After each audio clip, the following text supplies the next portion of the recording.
Hello everyone, this is professor सनान सारी and आज के इस लेक्चर में हम डिस्कस करने जा रहे हैं economics sem one F Y B com F Y B में दोनों के लिए ये टॉपिक है। जो टॉपिक हम डिस्कस करने जा रहे हैं इम्पॉर्टेंट क्वेश्चन है और इम्पॉर्टेंट के साथ साथ ये बेस है आपके क्वेश्चन का। अब जैसे कि F Y B com B M S में आपने सुना होगा कि काफ़ी सारे डायग्राम्स होते हैं सेकेंड सेम में पहुंचने तक, तो ये सारे डायग्राम्स का जो बेस होता है वो इस वीडियो के थ्रू क्लियर हो जाएगा, ईजी हो जाएगा समझने के लिए। एंड देन जब आपका बेस क्लियर होगा तो easily you can draw diagrams. So let's start our lecture and our topic is functional relations and tools for economic analysis. First of all, we should understand about the topic of our lecture.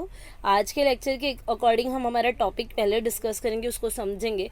First of all, functional relations and tools for economic analysis. Economy को एनालिस करने के लिए, हमारे economy के एनालिस करने के लिए हमें क्या करना पड़ता है, कुछ टूल्स का यूज़ करना पड़ता है। कुछ टूल्स हम यूज़ करते हैं, जैसे कि आप देखते हो कि अगर कोई इंडस्ट्री है या फिर कोई भी सेक्टर है तो वहाँ पे हम डिफरेंट टूल्स यूज़ करते हैं टू एनालिज प्रोडक्शन एनालिसिस के लिए, कंजम्पशन एनालिसिस के लिए। इट मीन्स कैलकुलेट करना, कैसे मेजर करना है, उसके लिए हम पर्टिकुलर टूल्स को यूज़ करते हैं। तो as it is we are using some tools in economic analysis also. So let's start our topic and here we have some 7 tools and आगे चलकर हम इसको डीपली डिस्कस करेंगे वन बाय वन कि किस तरीके से आपको इसे क्या करना है, समझना है, कौन से टूल्स हैं वो हम समझेंगे। तो इनका फंक्शनल रिलेशंस कैसे होता है, फंक्शनल रिलेशंस किस तरीके से मार्केट में अप डाउन हो रहा है, हम इसको स्टार्टिंग करेंगे एक बेसिक कंसेप्ट से जो है लॉ ऑफ डिमांड। आप लोग सभी अवेयर है लॉ ऑफ डिमांड से। अगर आपसे पूछा जाए what is law of demand, तो आई थिंक आप इतना ज़रूर आपके माइंड में ये सेटेड है कि लॉ ऑफ डिमांड में क्या होता है, प्राइस इंक्रीज होती है तो डिमांड डिक्रीज होगा। अगर डिमांड बढ़ रहा है इट मीन्स प्राइस आपकी कहीं ना कहीं क्या हो रही है, डिक्रीज हो रही है। तो ये एक इनवर्स रिलेशनशिप आपके ध्यान में होता है।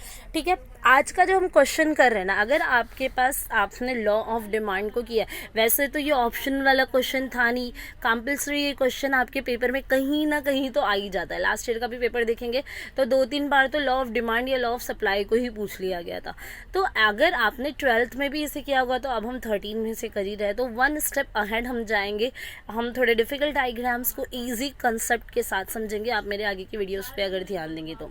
ठीक है, बट फिलहाल यहाँ पर ये चीज़ है कि जो टूल्स हम पढ़ने वाले हैं ना, वो टूल्स ऑलरेडी आपने यूज़ कर रखा है आपके 12th लॉ ऑफ डिमांड में। तो चलिए स्टार्ट करते हैं। फर्स्ट यहाँ पे कुछ 7 हम रीड कर देते हैं। Variables, I think you have aware about this particular thing. Functions, equations, फिर यहाँ पे इकोनॉमिक डेटा एंड टूल्स। ठीक है, economic data and tools, graphs है, कर्व है एंड स्लोप्स है। ठीक है, तो ये इस तरीके से आप यहाँ पर देख सकते हैं। Okay,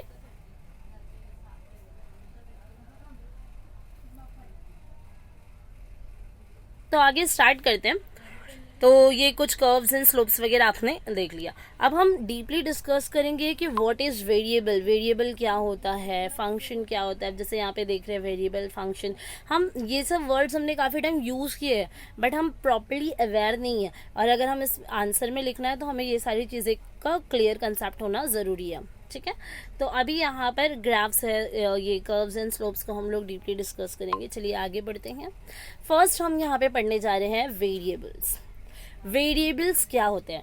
variables frequently used in business economics. Business economic में हमने काफ़ी टाइम सुना है वेरिएबल वेरिएबल वेरिएबल, हम सुनते रहते हैं, बट क्या होता है वेरिएबल्स, तो हमें ये जानना है। तो वेरिएबल्स आर प्राइस, प्रॉफिट।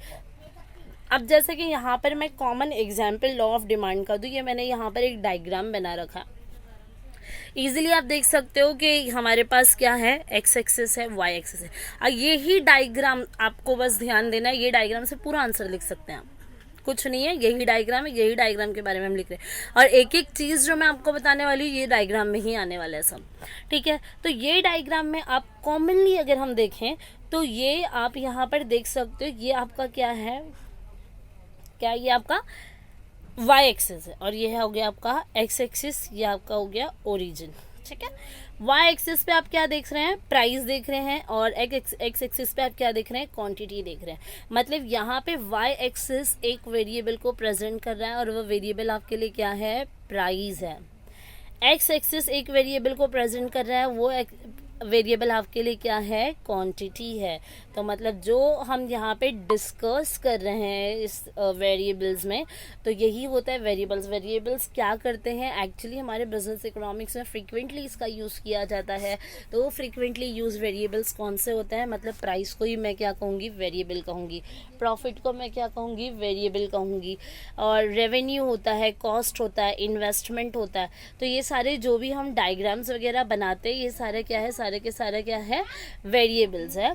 ठीक है। तो ये डिफरेंट डिफरेंट वेरिएबल्स हम यूज़ करते हैं। अगर मैं कंजम्पशन और मेरी इनकम की बात करूँ तो मैं ये दोनों वेरिएबल को, मतलब जो दो थिंग के बीच में मैं कंपैरिजन कर रही हूँ या उसकी डिटेल इन्फो ले रही हूँ, तो वो मेरे लिए क्या हो जाएगा, यहाँ पे वेरिएबल हो जाएगा। ठीक है।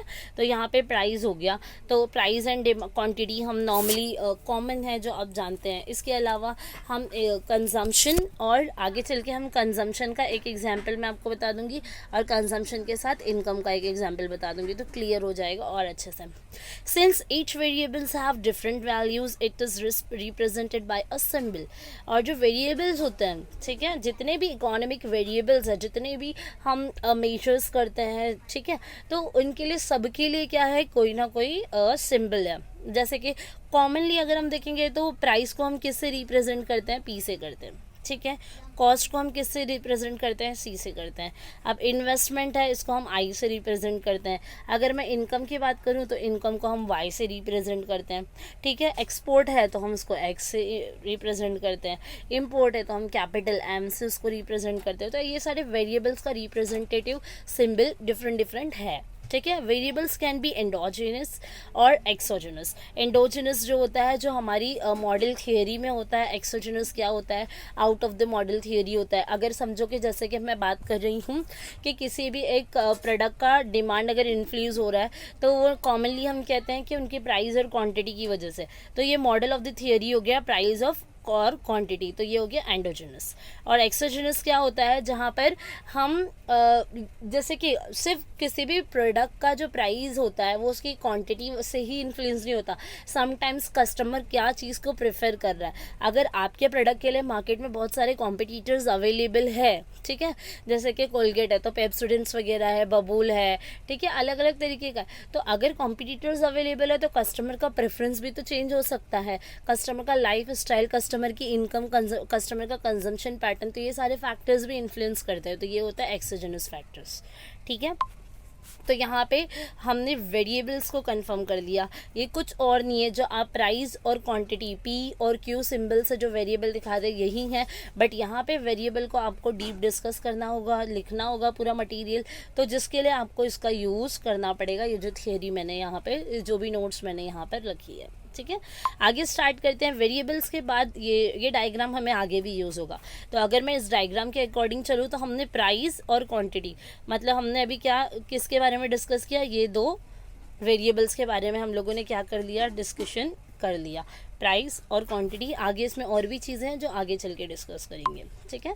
वेरिएबल पहला टूल्स हमारा हो गया। नेक्स्ट टूल्स है इकोनॉमिक एनालिसिस का फंक्शंस। फंक्शन क्या होता है, ठीक है।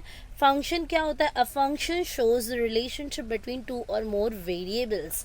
अब जो वेरिएबल्स है ना, जिसमें चेंजेस होती है। अब वेरिएबल भी कैसा होता है, sometimes variable can be dependent और sometime variable can be independent. अब डिपेंडेंट वेरिएबल, अगर मैं प्राइस एंड क्वांटिटी का ही एग्जांपल लेके चलूँ, अगर मैं एज ए सेलर हूँ, मैं चाहती हूँ कि मेरा क्वांटिटी ज़्यादा से ज़्यादा सेल हो, तो मैं देखूंगी कि क्वांटिटी कितना बिक रहा है। तो क्वांटिटी बिकने के लिए क्या करेगा, प्राइस मैटर करेगा। मतलब क्वांटिटी यहाँ पर डिपेंडेंट वेरिएबल है, बट क्वांटिटी में चेंजेस आने के लिए मैं किस पे डिपेंड कर रही हूँ, प्राइस पे। तो प्राइस इंडिपेंडेंट वेरिएबल हो गया। मतलब प्राइस इंक्रीज होगा तो मेरी क्वांटिटी क्या आएगा, इंक्रीज होगी, अदरवाइज नहीं होगा। तो क्वांटिटी प्राइस पे डिपेंड करती है, that's why quantity is a dependent variable. And quantity किस पर डिपेंड कर रही है, प्राइस पे, that's why price is a independent variable. ठीक है।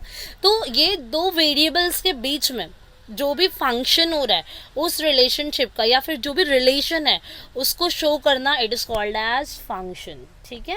तो price and quantity, consumption and income, ये सारा हम जो कंपैरिजन करते हैं या इनके रिलेशंस को जो हम जज करते हैं, it is called as function of that particular variables. ठीक है, लेट्स टेक एन एग्जाम्पल। यहाँ पर इक्वेशन मैंने लिखी, c is equals to function of y। c here c stands for aggregate consumption, जो आपका टोटल कंजम्पशन है, and y is disposable income, disposable income जो खर्च करने के लिए आपने रखी है। ठीक है, और जो f है वो f किसके लिए, फंक्शनल रिलेशन को बता रहा है, it means f stands for function. ठीक है, अच्छा अब यहाँ पर जो कंजम्पशन है, ठीक है, आप कंजम्पशन कर रहे हो, आपको कंजम्पशन करना है, कंज्यूम करना है, you will have to purchase that particular product, but still आप डिपेंड किस पे करते हो, आपकी डिस्पोजेबल इनकम पे। मतलब आपकी जितनी भी इनकम पे से आपने जो भी इनकम का जितना भी पार्ट खर्च करने के लिए रखा है, उस पर आपकी कंजम्पशन क्या करेगी, डिपेंड करेगी। तो here the consumption is the dependent variable and why it means disposable income is a independent variable. Now हम यहाँ पर क्या पढ़ रहे हैं, इसका जो रिलेशन होता है it is called as functions. मतलब इन दोनों के बीच का जो रिलेशनशिप होता है, रिलेशनशिप बिटवीन टू और more variables, it is called as function. ठीक है, this expression represents the aggregate consumption is depends upon the disposable income, so it is called as a function of the consumption and income. Okay, so now अब यहाँ पे ये तो हम लोगों ने देख लिया रिलेशन होता है। अब इस रिलेशन को दिखाने के लिए भी हम यहाँ पे डायग्राम का यूज़ कर सकते हैं कि अगर आपकी कंजम्पशन बढ़ानी है तो इसके लिए आपकी इनकम बढ़नी होगी। मतलब कि आपका अगर ये लेट्स ये अगर आपका कंजम्पशन है और ये आपका इनकम है, ये आपका इनकम है, तो कंजम्पशन कब इंक्रीज़ होगा, जब आपका ये इंक्रीज़ होगा। तो जैसे जैसे आपका ये इनकम इंक्रीज़ होता जाएगा, आपकी कंजम्पशन इंक्रीज़ होती जाएगी। ठीक है, ओके। अब फंक्शन के बाद आता है इक्वेशन। अब यहाँ पे क्या होता है, इक्वेशन बनाई जाती है। इक्वेशन क्या होता है, इक्वेशन क्या करता है, आपका जो रिलेशनशिप बिटवीन टू वेरिएबल्स होता है ना, उसको स्पेसिफाई करता है। मतलब अभी मैंने नॉर्मली सिर्फ बोला कि आपकी कंजम्पशन किस पे डिपेंड करती है, आपकी इनकम पे। Quantity of the particular product depend करता है the price of that particular product. ठीक है, तो ये हमने बोला, but how will write it, हम इसको रिप्रेजेंट कैसे करेंगे। तो इसको रिप्रेजेंट करने के लिए जो हम यूज़ करते हैं जिस टूल्स का, that is called as equations. ठीक है, तो इक्वेशन यहाँ पे नॉर्मली बना दिया गया है, Q is equals to function of price.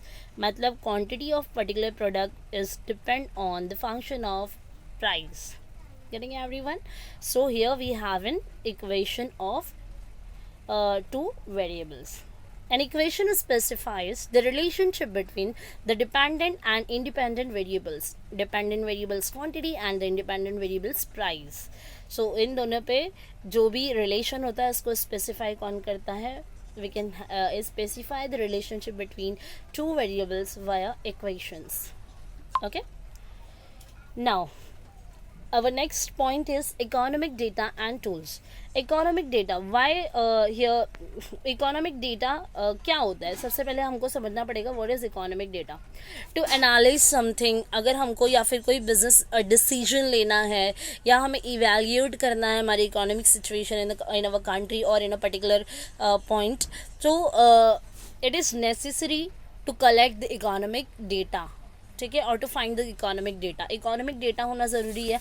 Data base से आप क्या कर सकते हो, कोई भी एसेंशियल डिसीजन आप बिजनेस के लिए ले सकते हो, कोई भी करेक्ट इन्फॉर्मेशन कलेक्ट कर सकते हो। To analyse economic issues and relationship between variables, economist use data.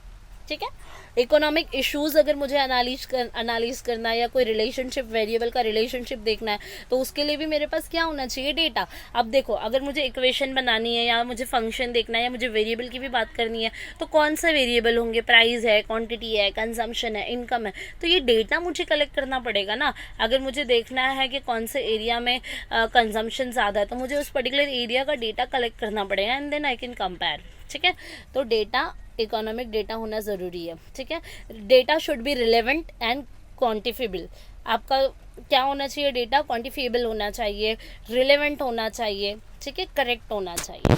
And tools जिसके बारे में हम ऑलरेडी पढ़ रहे हैं, क्योंकि जो भी रिलेशंस हम पढ़ते हैं, जो भी वेरिएबल्स का प्राइस, क्वांटिटी, कंजम्पशन, इनकम, तो इनको एक्सप्रेस करने के लिए sometimes we can express it in words and many times we are expressing it numerical data, numerical schedules, tables, mathematical graphs, slopes, curves, ये सारी चीज़ों को हम यूज़ करते हैं जिसे हम टूल्स कहते हैं। और ये आप देखोगे तो यही हमारे क्वेश्चन का मेन पॉइंट है, ठीक है। Now next point is graph. अब ग्राफ होता क्या है, आपको पहले ये समझना पड़ेगा कि व्हाट इज ग्राफ। ग्राफ क्या होता है? ग्राफिकल प्रेजेंटेशन आपने देखा होगा जिसमें एक वाई एक्सिस होता है, फिर होता है एक एक्सिस होता है, ओरिजिन होता है ना। ये नॉर्मली आपने सुना होगा। एक लाइन हॉरिजॉन्टल होती है, एक लाइन वर्टिकल होती है। एक जो हॉरिजॉन्टल लाइन होती है it is also called as horizontal axis और it is also called as x axis, ठीक है। एक होता है वाई एक्सिस, एक जिसको हम वर्टिकल एक्सिस भी कहते हैं, ठीक है। तो ये एक्स और वाई यहाँ पर होता है, ठीक है। तो ये आपका एक्स और वाई जो भी आप लिख रहे हैं यहाँ पर, ठीक है। तो ये ग्राफिकल रिप्रेजेंटेशन करते हैं। मतलब ये क्या होता है, ग्राफ जो होता है ये एक डायग्राम होता है, ठीक है। ग्राफ क्या होता है, एक डायग्राम होता है जो शो करता है टू और मोर डेटा ऑफ वेरिएबल्स, ठीक है। उनके बीच में जो भी रिलेशन है उसको शो करता है, ठीक है। अब ये एक्स एक्सिस जैसे हो गया, ये वाई एक्सिस हो गया, तो ये सारी चीज़ें होती है। तो आपको ग्राफ में यही लिखना है कि ओरिजिन होता है जो इंटरसेक्ट करता है एक्स और वाई को, या आपका एक्स एक्सिस है या आपका वाई एक्सिस है, ये सारी चीज़ों को, ठीक है। इसके बाद है हमारा कर्व। अब कर्व्स क्या होते हैं आपने देखा होगा, बहुत सारे कर्व्स हम बनाते हैं, ठीक है। कर्व्स कैन बी पॉजिटिव और इट कैन बी नेगेटिव, ठीक है। जो हमने स्लोप देखा है, स्लोप्स देखा है, वो स्लोप की वजह से क्या होता है हम पॉजिटिव और नेगेटिविटी जान सकते हैं। Curve is a line depicts the relationship between variables. Curve भी क्या करता है, ये एक लाइन है जो क्या रिप्रेजेंट करता है, दो वेरिएबल्स का रिलेशनशिप रिप्रेजेंट करता है। दस a line depicts the underlying relationship between two variables depending upon the relationship between the variables. The line can have a positive or negative slope. The line is called as curve in economic. हम जैसे कि demand में हमने पढ़ा है। अब demand का जैसे कि लॉ ऑफ डिमांड जो हमने पढ़ा था अभी तक, ठीक है। लॉ ऑफ डिमांड में अगर आप देखेंगे तो ये कैसा होता है, इनवर्स रिलेशनशिप होता है, हमको पता है।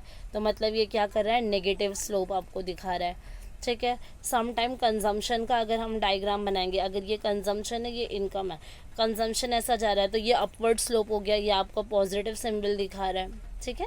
तो ये सारे कर्व्स होते हैं, ओके। कर्व के बाद अब एक आपका लास्ट हो गया है slopes. Slopes show us how fast or at what rate the dependent variables is changing in response to a change in independent variables. Dependent variable किस रेट पे या फिर कितना चेंज हो रहा है just because of independent variables. मतलब slope क्या करता है ना, दिखाता है कि कितनी फास्ट या कितने रेट पे चेंजेस हो रही है, ठीक है। अब जैसे कि समझो एग्जांपल लेते हैं कि एक चीज़ को 5 रुपये में बेचना था, ठीक है। 6 रुपये उसकी अगर प्राइस है, ठीक है। हम लेते हैं एग्जाम्पल मैगी का। अगर सपोज अगर एक मैगी 6 रुपये की आती है, ठीक है। अब 2 मैगी बेचना है तो वो 12 रुपये में आएगी। अब समझो कि आपने क्या किया, क्वांटिटी बढ़ाना है, मैगी ज़्यादा 6 रुपये में बिक नहीं रही है, आपने क्या कर दिया, प्राइस को कम कर दिया। एग्जाम्पल, प्राइस को आपने कम कर दिया। अब यहाँ पे 6 रुपये की मैगी आपने 5 रुपये में कर दिया, ठीक है।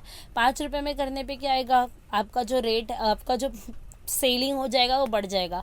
अब सेलिंग हो रहा है तो वो बढ़ रहा है, अब बढ़ रहा है तो आप क्या करोगे, यहाँ पे स्लोप बनाओगे। स्लोप बनाते बनाते मतलब 1 रुपीज़ से आपका क्या होते जा रहा, ये बढ़ते जा रहा। तो यहाँ पर आप बोल पा रहे हो कि 1 रुपये से क्या हो रहा है, इंक्रीमेंट हो रहा है। बट स्लोप्स क्या करता है, इंडिपेंडेंट वेरिएबल मतलब क्वांटिटी बढ़ाने के लिए आप क्वांटिटी, प्राइस के बढ़ जाने पर क्वांटिटी में कितना चेंज हुआ वो हम स्लोप्स के थ्रू देखते हैं।